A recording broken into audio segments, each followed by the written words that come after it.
beautiful people! Welcome back to my channel. This is your Mama Sam. Hola mga amigo, amiga, kumare at kumpare. Kamusta kayong lahat? Sana lahat kayo ay okay at safe ngayong araw na ito. At syempre kung ako naman ang tatanungin nyo, nakikita naman ninyo ang beauty ng Mama Sam ninyo. Fresh overload pa rin, di ba? Ganyan talaga kapag umiinom ka ng maraming vitamin C at saka syempre kumakain ka ng maraming hotdog. Dahil sa hotdog, naloloka ang beauty ng Mama Sam ninyo. So yun, so kamusta naman kayo mga amigo, amiga? Sana lahat kayo ay okay na okay ngayong gabi. Kung ako naman ang tatanungin ninyo, eto sobrang pagod na pagod talaga ang Mama Sam ninyo ngayon. Dahil na bukas nga ay Children's Day namin. So nag-prepared kami ng bonggang-bongga sa mga ipamimigay sa mga bata. Eh, yung estudyante namin, di ba, kulang-kulang 900. So, syempre, lahat sila bibigyan ng regalo. So, ayun yung mga donasyon, inayos pa namin. Tapos, hapon na kasi dumating yung ibang mga nag-donate mula sa ibang kumpanya. Tapos, syempre, taking picture pa. Alam mo yun, nakakaloka. Pero, ang masaya, talagang ang daming nagregalo. So, nakakatuwa kasi nilagay nila yung pangalan ko doon sa mga nag-donate. Pero sabi ko, kahit hindi naman nailagay, sabi ng pao ko, gusto ko malaman na lahat na nagbigay ka. O, di ba? So, yun. So, nakakaloka. Nahiya tuloy ako ng bonggang-bongga. And then, of course, si PE teacher nga kanina, sabi ganun, ayaw niya na daw magsalita dahil pagod na daw siya. Gusto niya na nga daw umuwi. Kasi kanina nakita ko, talagang tahimik lang niya. First time ko nakitang tahimik siya. Yung parang ayaw niya nang ngumiti. Tapos tinanong ko kung okay lang ba siya. Sabi niya hindi, pagod daw siya at gusto niya nang umuwi. Pero syempre, inunahan ko na siya.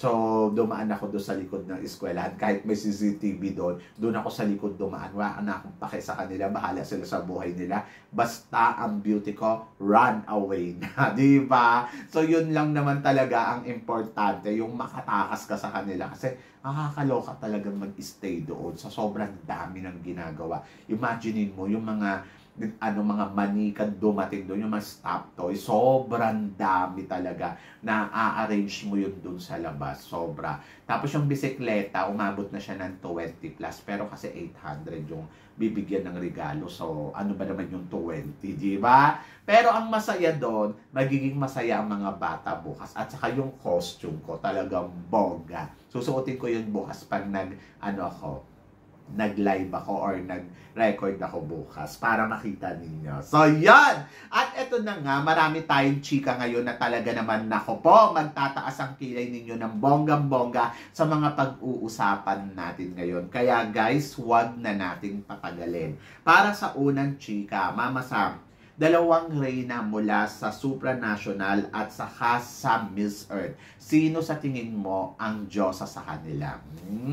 Gusto ko yan. Ako, charot. Ang Diyosa sa kanila, para sa akin, si Miss Albania, yung dito sa Miss Earth. Kasi, yung beauty kasi ni Dominican Republic dito sa supranational, parang alam mo yun, yes, isa siya sa mga pinakamaganda na beauty queen ngayong taon na to. Pero, para sa akin, kaya siyang kabugin ng beauty talaga ni Albania. Kasi, sa Albania kasi, ang lakas maka-queenly. Tapos yung beauty niya, yung alam mo yon, the more na tinititigan mo siya, lalo siyang gumaganda. At hindi lang yon, talagang kabog talaga yung beauty niya.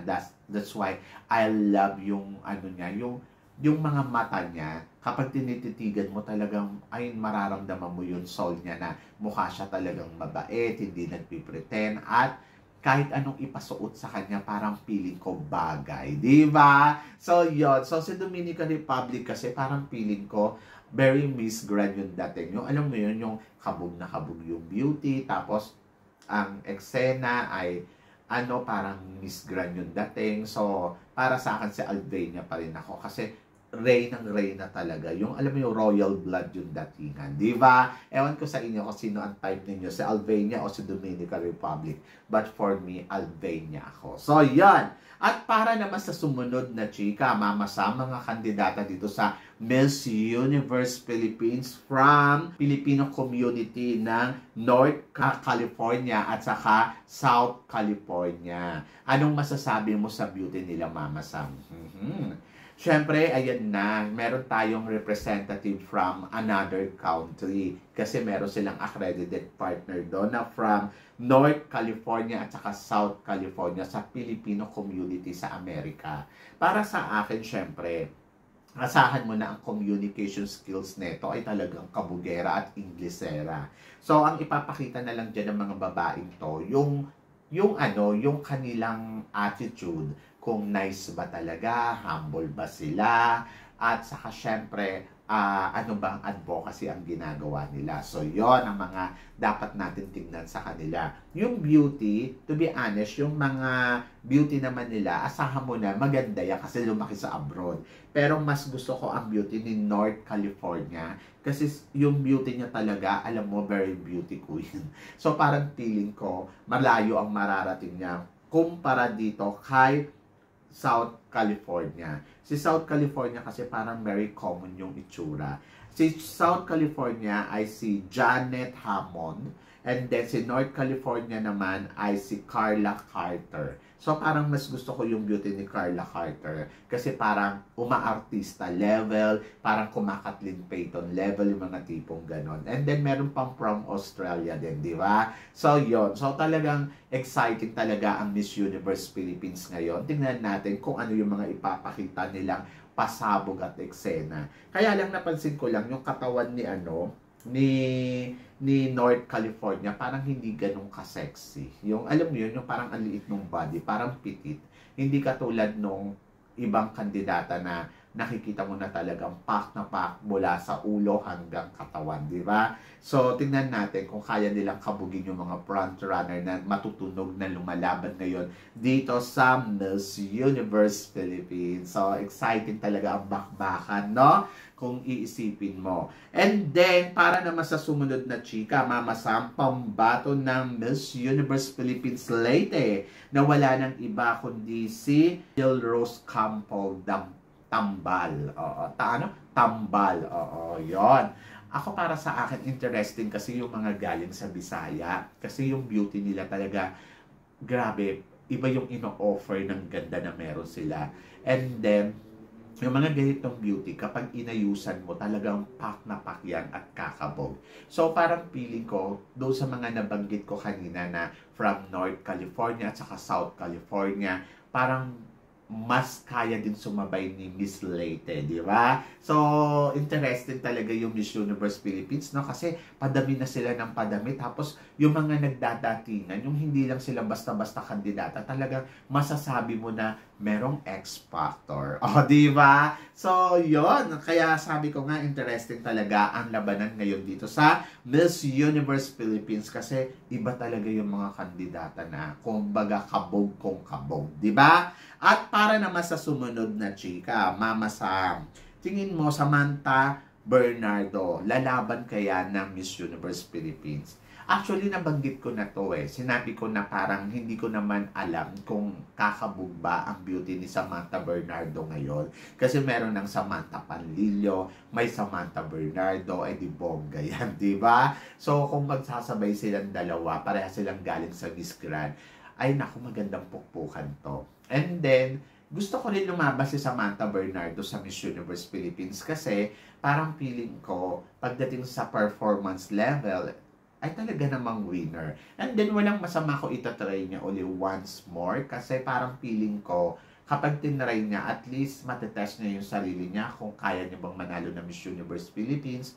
Kaya lang, syempre, malaking sugal to kasi first runner-up ka na sa Miss Grand tapos sasali ka pa sa Miss Universe Philippines, di ba? Kumbaga, parang hindi ko alam kung willing siya na talagang isugal yung pageant ng Miss Universe Philippines one more time. Kumbaga parang hindi ko alam kasi ang naririnig ko sa kanya, engaged siya ngayon at parang feeling ko tututok siya sa pagpapakasal more than sa sumali sa Miss Universe Philippines. Pero kung yung mapapangasawa niya ay susuportahan siya one more time na, sige sumali ka muna sa beauty pageant.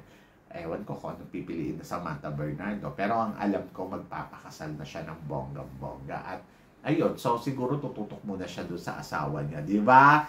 And then, para naman sa sumunod na chika, Mama Sam, ano naman ang masasabi mo? Ang Reyna Hispano-Americana contestant natin na si Michelle Arceo ay nag-arrive na sa Bolivia. Siyempre excited ako kay Reyna Hispano-Americana na pambato natin. Kumbaga, si Michelle Arceo kasi parang pili ko naman prepared naman siya. And I'm so excited yung ipapakita yung mga pasabog, orahan, kung kakabog ba siya. So, yun yung mga abangan natin sa kanya. But for now, syempre, hintayin muna natin yung mga eksenang gagawin niya dito sa Reyna Hispano-Americana 2024. O, diba? At para naman sa sumunod na chika, pambato ng South Africa sa supranational na si Natasha Joubert. Tingin mo, Mama Sam, siya kaya ang mag-title ngayong taon na to? Kung sa Miss Universe, hindi naman siya pumasok sa semifinals, di ba? Yung ganda, alam mo sa totoo lang, pag nilaban nila to si Natasha dito sa sa supranational, malaki yung potential, lalo na ngayon, mas pumayat siya, mas gumanda siya, mas iba yung aura niya. So, parang feeling ko, kakabog siya dito sa supranational, taas makuda pa to, di ba? Kaya lang naman to hindi nakapasok sa semifinals doon sa Miss Universe kasi magkakasunod na yung salang nila, yung pagkakapanalo nila, di ba? Para kakapanalo lang si Subini Tonsi at the time, tapos kakapanalo lang din nila nung 2017, tapos sandwich win pa sila. Tapos kung laban pa to si Natasha at nakapasok pa sa semifinals, baka makarating pa siya sa dulo ng competition kasi makuda. Alam naman natin ang Miss Universe, hindi rin sila kagad basta-basta nagpapapasok talaga sa dulo ng malalakas. Kasi alam mo yon, kontrolado nila lahat. Kaya hindi talaga nila pinapansin yung mga magagaling na. Katulad na lang halimbawa kay Michelle D. Parang it's not time for the Philippines. Parang ang pinupush kasi nila manalo si Thailand. Kaya lang kasi ang nangyari, talagang nilaglag nila si Michelle D. Kahit alam na nila na nag-perform si Michelle D ng bonggang-bongga sa Miss Universe. So, ganun kontrolado nila lahat. Kaya parang feeling ko, iba talaga yung datingan noong time ni Natasha Joubert doon sa Miss Universe 2020.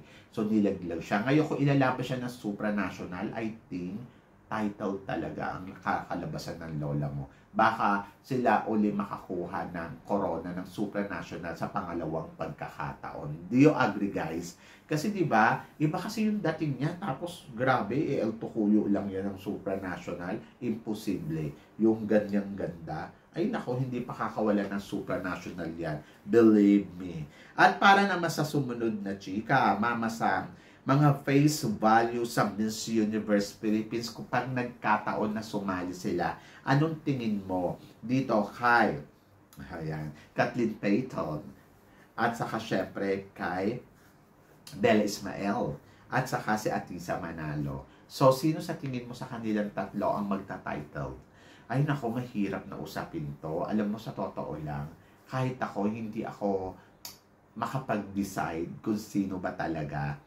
Si Kathleen kasi parang sobrang ganda talaga. Yung alam mo yun, yung pwede mo talaga siyang ipagsabay sa ibang kandidata na lumalaban sa Latina kasi yung beauty niya sobrang winner. Kumbaga parang pwede mo siya ihantulad ng Olivia Culpo level. Ganon. Kasi di ba? O kaya si Demi Peter level. Ganon. Parang siya yung magiging next Demi Peter, Olivia Culpo ng Pilipinas. Ganon. Kasi iba talaga yung ganda niya. Fresh overload. At sana habang fresh pa siya, ilaban na. And then, sumunod ay si Bella Ismael.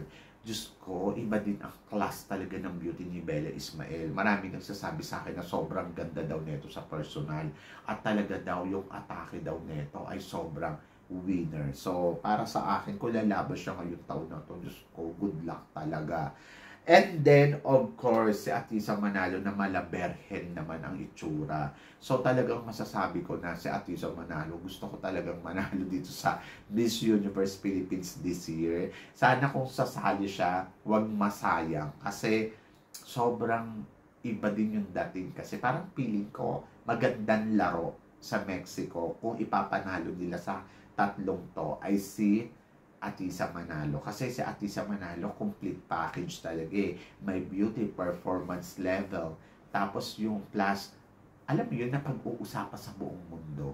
nasasali nga daw siya sa Miss Universe Philippines. So, para sa akin, oh my God, talagang Atisa Manalo is one of my, talaga radar sa competition na to. Ewan ko kung bakit. Dahil siguro, naniniwala talaga ako sa performance ni Atisa Manalo. Mula nung nag-first runner-up siya sa Miss International. At hindi biro yun. Kaya niya talagang sumabay sa Miss Universe. Kung gusto talaga natin na pumuesto uli sa Miss Universe, tapos gusto natin yung laro natin ay makabawi tayo, I think go for Atisa Manalo talaga ang Philippines. Kasi magandang bala. Kasi marami siyang factor. Yung una, beauty. Pangalawa, performance. Pangatlo, matalino. Pang-apat, sinasabi nila wala daw advocacy. Parang feeling ko naman, meron naman siya mula nung lumabas siya sa Miss International. And then, plus yun nandoon yung fact na alam nyo, kilala ng buong mundo na pinag-uusapan sa ibang page ng mga Latin area kasi parang feeling ko, le-level siya yung mga katulad ni Antonia Forslund level, yung mga tipong level nila Miss Puerto Rico, ganon. Kaya I'm so excited kung siya yung ilalaban natin. Face value, yes, totoo, Kathleen Payton, one of the face value na hanggat maaari, hanggat maaga, ilaban na. And then Bella Ismael, performance level, then pamangkin ni Margie Murat. Pero kasi I go talaga for Atisa na parang feeling ko, susugal talaga na lang tayo. So parang feeling ko makakabawi tayo ng bonggang-bongga kung si Atisa yung ilalaban natin sa universe. Diba? So, yun. Kayo guys, ang tingin ninyo dito sa mga tinatalakay natin ngayon? So, please comment below para at least malaman ko naman kung ano naman ang chika mo sa mga pinag-uusapan natin. So, yun guys. Maraming salamat po. Syempre sa inyong lahat sa walang sawang suporta na binibigay ninyo syempre dito sa channel ko. At sa mga hindi pa po nakaka-subscribe dyan, please don't forget to click like and subscribe my channel. At i-click nyo na rin po ang notification bell para lagi kayong updated syempre sa aking mga chika. Sabi ng ganon, always keep smiling and always think positive. Walang imposible guys, magtiwala lang tayo sa kanya. Kaya guys, hanggang dito na lang, hanggang sa muli nating chikahan. See you tomorrow. Thank you guys.